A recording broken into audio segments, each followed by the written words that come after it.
Hello, hello. So, ayan, morning na. Exam day ko na. So, maaga kami nagising ni Glenn kasi magbe-breakfast muna kami. So, dyan lang yun sa baba ng hotel. Kaya, ayun, nilakad lang namin. Tapos, nilakad lang din naman yung pag-examan ko. So, ayan guys. Marami na siyang kumakain kahit 7 a.m. pa lang. So, ayan, tinikman ko yung hot chocolate. Isa lang yung binili namin guys kasi tipid-tipid lang. Charos. So, ayan. Masarap siya, guys. Tapos, ayan. Siyempre, yan lang din yung tinikman ni Glenn. For the video lang.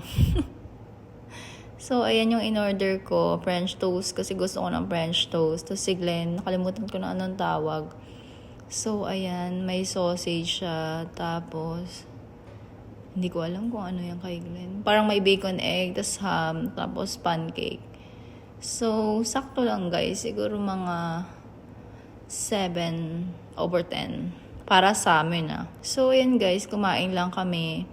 Tapos, after nyan, pinagawa ko ni Glenn ng baon ko. Kasi nga, wala naman lutuan dun sa hotel, di ba? So, ginawa niya ako ng bread, yung tira namin. Tapos, naglakad na kami papunta dun sa exam ko. Mga 12 minutes lang yung lakad, guys.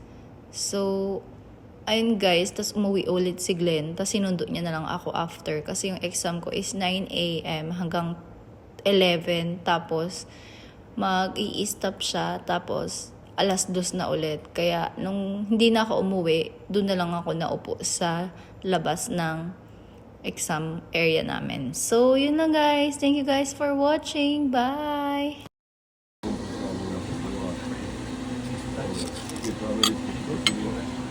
Потом я бы 3 дні запитав,